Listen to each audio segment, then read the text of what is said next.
আসসালামু আলাইকুম প্রিয় দর্শক, বিদ্যুৎ সংকট নিয়ে নতুন করে বলার কিছু নেই। আপনারা সবাই বিদ্যুতের ভোগান্তির শিকার হচ্ছেন, বিদ্যুৎ পাচ্ছেন না, যখন তখন বিদ্যুৎ চলে যাচ্ছে এবং তার উপর ওই গোদের উপর বিস্ফোরণের মতো বিদ্যুতের বাড়তি বিল হচ্ছে। এটা নিয়ে গতকালকে আমি আলোচনা করেছি এবং আমার মতো করে কথা বলেছি। সব কথা বলা হয়তো সম্ভব হয় নাই, কিছু জায়গায় বাকি ছিল, কিন্তু সেটাও বড় কথা নয়। কেউ কেউ আমাকে বলেছেন যে আপনি তো কেবল সমালোচনা করেন, কোনো পরামর্শ তো দিচ্ছেন না, কি করতে হবে সেটা তো বলছেন না। দেখুন, আমি একটা কথা বলি, বলতে অনেকেই পারে। আপনি আজকে বলেন একটা কথা, আমি একটা কথা বলি, একটা পরামর্শ দিই, তখন আবার বলতে গেলে লোকে জানেন ওই বড় বড় কথা বসে বসে বলাই যায়, করে দেখান। তা আমি করে দেখাবো কিভাবে? আমি তো করে দেখাতে পারবো না। যারা করবেন তারাই করবেন। আমরা বলতে পারি, আমরা বেসিক্যালি যে কাজটা আমি যেটা করি সেটা হলো সমস্যাটা কোথায় আমি দেখি, সেটা আমি আইডেন্টিফাই করি, সমাধান করার দায়িত্ব আপনাদের। তারপরও সাধারণ মানুষ হিসেবে আমাদের কিছু কিন্তু পরামর্শ আছে। আজকে সেরকম দু একটা প্রসঙ্গ নিয়ে আমি একটু কথা বলতে চাই। তার আগে আমি বলে নিই, আজকে আমাদের বিদ্যুৎ মন্ত্রী যিনি আছেন ইকবাল হাসান মাহমুদ টুকু, তার একটা অবস্থান আমার কাছে পছন্দ হয়েছে। সেটা কি অবস্থান? ওনার অসহায়ত্ব। উনি যে অসহায় হয়েছেন এটা উনি আজ প্রকাশ করেছেন। আজকে এই সিপিডির একটা অনুষ্ঠান ছিল, বাংলাদেশের জ্বালানি সংকট মোকাবেলা তাৎক্ষণিক অগ্রাধিকার এবং টেকসই জ্বালানি ভবিষ্যতের পথ, এই শিরোনামে তার একটা আলোচনা সভায় অংশ নিয়েছেন ভার্চুয়াল, সরাসরি জাননি ভার্চুয়ালি নিয়েছেন। এবং ভার্চুয়ালি অংশ নিয়ে তিনি কি বলেছেন সেটা আপনাদেরকে আমি একটু বলতে চাই। তিনি বলেছেন যে ওই যে একটা ভাসমান এলএনজি টার্মিনাল যেটা আছে সেটা নাকি নষ্ট হয়ে গেছে, মেরামত করা হচ্ছে। সেটা মেরামত না হওয়া পর্যন্ত অপেক্ষা করা ছাড়া আর কোনো উপায় নেই। এটা ওনার সরাসরি আত্মসমর্পণ যে আমার ভাই কিছু করার নাই, ওটা মেরামত করতে হবে, সে পর্যন্ত আমাকে অপেক্ষা করতে হবে। আরেকটা কথা বলেছেন, আর এ পর্যন্ত কি করতে হবে? আপাতত লোডশেডিং ব্যবস্থাপনা করতে হবে। মানে আমার যে বিদ্যুৎ কম আছে, প্রায় 3000 মেগাওয়াট বিদ্যুৎ আসলে প্রতিদিন ঘাটতি হচ্ছে, হিউজ একটা অ্যামাউন্ট। এই 3000 মেগাওয়াট বিদ্যুতের ঘাটতি যেটা আছে, সেই ঘাটতিটাকে আমাকে ম্যানেজ করতে হবে, ম্যানেজমেন্ট করতে হবে। মানে এক জায়গায় 2000 ম্যানেজ, গ্রাম অঞ্চলে 2000 মেগাওয়াট কমাই দিলাম, শহর অঞ্চলে কিছু দিলাম, আবার ঢাকা শহরে আরো কম দিলাম, এরকম করে করে যে ম্যানেজ করা হয়, মানে বিভিন্ন কোথায় কতটুকু প্রয়োজন, এইভাবে এটাকে ম্যানেজ করতে হবে। এই ম্যানেজ করা ছাড়া আমার কাছে আর কোনো উপায় নেই। এটা হলো ওনার একদম সরল আত্মসমর্পণ। যেমন উনি ওনার ভাষায় যদি আমি বলি, উনি কি বলেছেন আসলে হুবহু আমি একটা পত্রিকা পেলাম, সেখানে বলেছেন যে এটুকুই বলতে চাই, উই আর ওয়ার্কিং। এই ক্রাইসিসের সময় আসলে এখন আমার কিছু করার নাই, কারণ এখন আমি গ্যাসও উত্তোলন করতে পারবো না, বা উইদাউট FSRU আমার যে গ্যাস আছে সেটাও নামাতে পারবো না। মানে ওই টার্মিনালের মাধ্যমে যে নামাবে সেটাও সে পারতেছে না, ওটাকে মেরামত না করা পর্যন্ত কিছু করা যাবে না। এই মানে ওনার আত্মসমর্পণ আমার ভালো লাগছে, কারণ উনি তো যা বাস্তবতা তাই তো বলবেন। কিন্তু আমার প্রশ্নটা হলো, ওই যে বলছেন যে লোডশেডিং ব্যবস্থাপনা, মানে লোডশেডিং ম্যানেজমেন্ট, এইটা আমার কাছে খুব গুরুত্বপূর্ণ মনে হয়েছে। আপনি লোডশেডিংটা কিভাবে ম্যানেজ করবেন, মানে কাকে কাকে কমাবেন, কাকে কতটুকু কমাবেন, কাকে কতটুকু অন্ধকারে রাখবেন, এই সিদ্ধান্তটা আপনি নিন। আমি আপনার কাছে বলবো যে, যেমন ধরেন কিছু কিছু এলাকায় একেবারে লোডশেডিং দেওয়া হয় না, মানে ওখানে বিদ্যুৎ বাদ দেওয়া, যেমন কোনটা কোনটা, যেমন ধরেন হাসপাতাল, এটা কি জরুরি ব্যবস্থা, ওটা হাসপাতালে কোনো ধরনের বিদ্যুৎ সংযোগ মানে কমানো হয় না, ওই রোগীরা বাস করে। আমি মনে করি শিক্ষা প্রতিষ্ঠানে বিদ্যুৎ সংযোগ কনফার্ম করতে হবে, শিশুদের এখানে কনফার্ম করতে হবে। তাহলে কমানো যায় কোথায়? যেখানে প্রায় কখনোই কমান না সেখানে কমান, সেটা হলো মন্ত্রী পাড়ায়।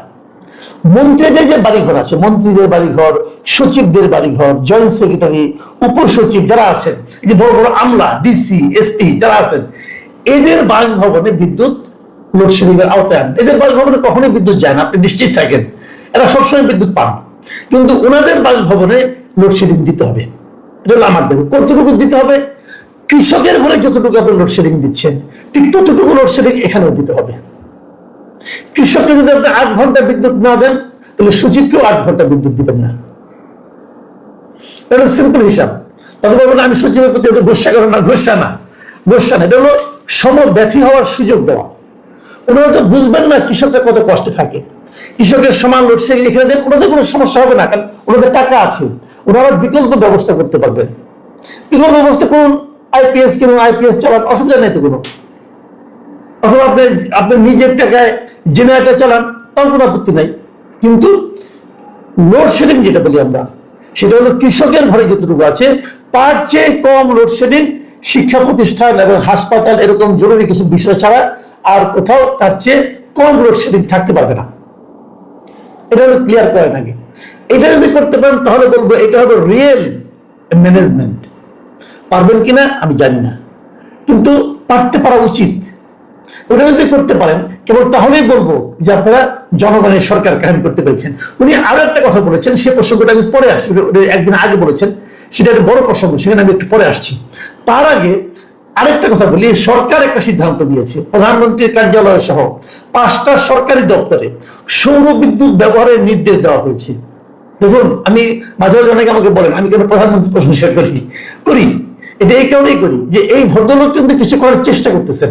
উনি কি করেছেন, ওনার নিজের কার্যালয়, তার সঙ্গে উনি যুক্ত করেছেন বঙ্গভবন, মন্ত্রী পরিষদ বিভাগ, তারপরে প্রধানমন্ত্রী কার্যালয় তো আছেই, পরিকল্পনা কমিশন, অর্থ বিভাগের দাপ্তরিক কাজে যত বিদ্যুৎ ব্যবহার হয় তার সিংহভাগ সৌর বিদ্যুৎ ব্যবহার করতে হবে। এই অর্ডার কিন্তু প্রধানমন্ত্রী দিয়েছেন। তো এখানে একটা হলে প্রশ্ন আমার, যে সিংহভাগ বলতে আপনি কি বুঝেন?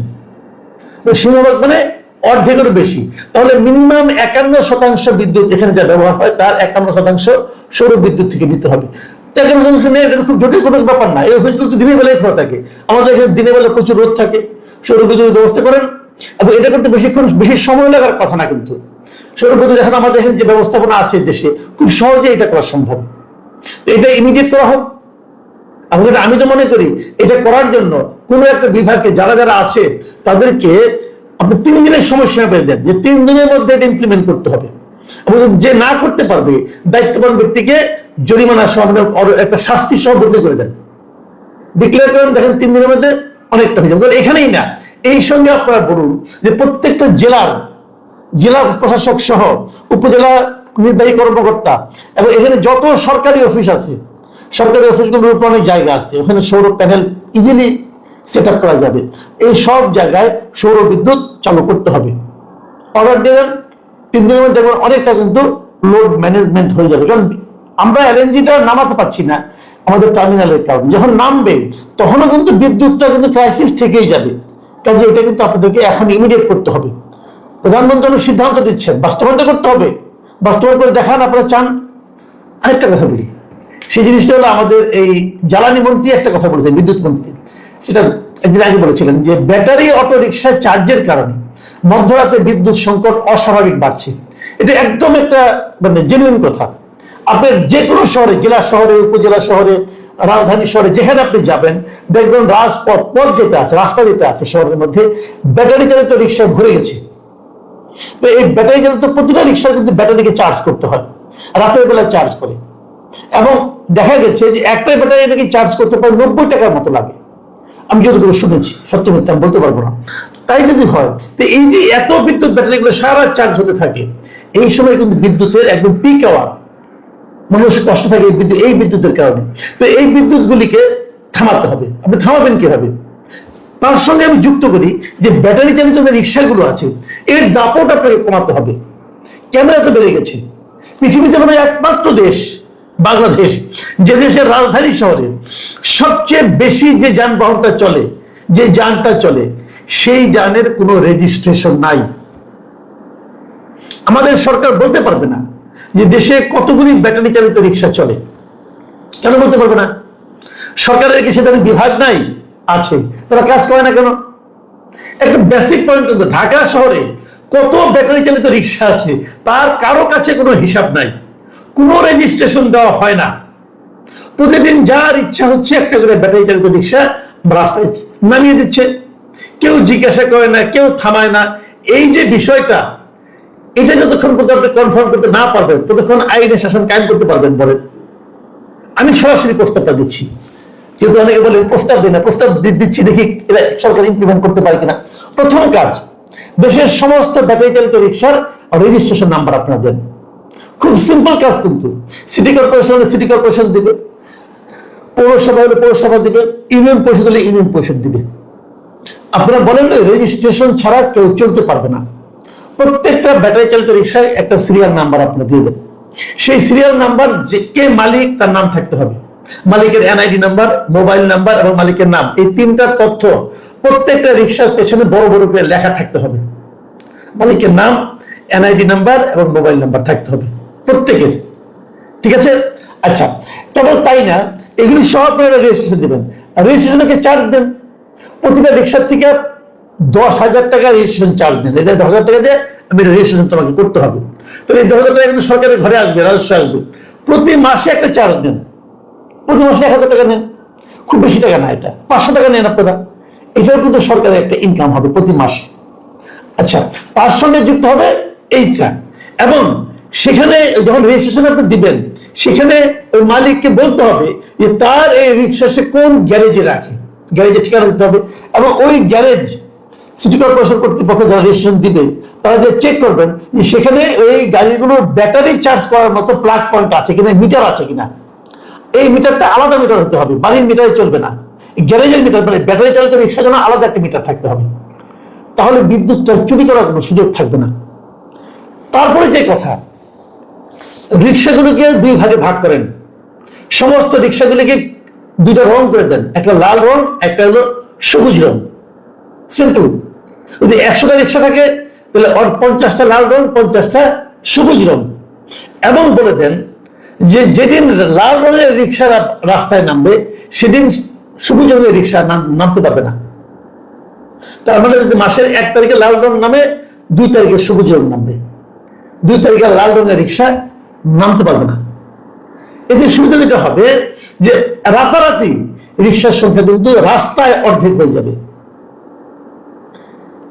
এবং যেদিন থেকে লাল রঙের রিক্সা না নামবে ওই দিন তার তো চার্জ করার দরকার পড়বে না, আপনি কিন্তু বিদ্যুতের উপর চাপটা কমে গেল। আর এইগুলো যেহেতু রিক্সা ব্যাটারি চালিত, মানে এগুলো যন্ত্রের মতোই, তো এই রিক্সা যারা চালাবে তাদেরও ট্রেনিং লাগবে এবং লাইসেন্স লাগবে।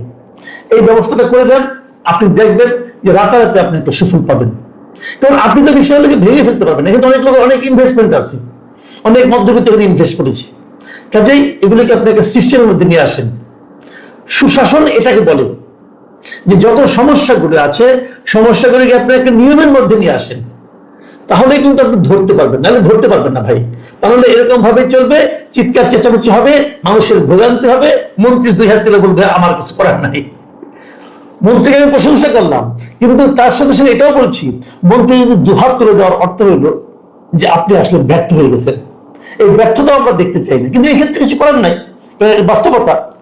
যে সবগুলো মিলিয়ে আমাদের চলতে হবে। প্রিয় দর্শক, আমরা বরং অপেক্ষা করি, দেখি আমরা বিদ্যুৎ থাকবে না আগামী কয়েকদিন মধ্যে, যেহেতু কিছু করার নেই, আমাদের ভোগান্তি অবধারিত, এটা আমাদের নিয়তি। কয়েকদিন মানতে হবে, কেয়ার করবো, চিৎকার চেঁচামেচি করে কোনো লাভ নাই। অতীত স্মৃতিচারণও কেউ করতে চাইবেন, সেটা করেও তো আপাতত কোনো লাভ নেই। দেখা যাক ভবিষ্যতে কি হয়। এখন পর্যন্তই। আল্লাহ হাফিজ।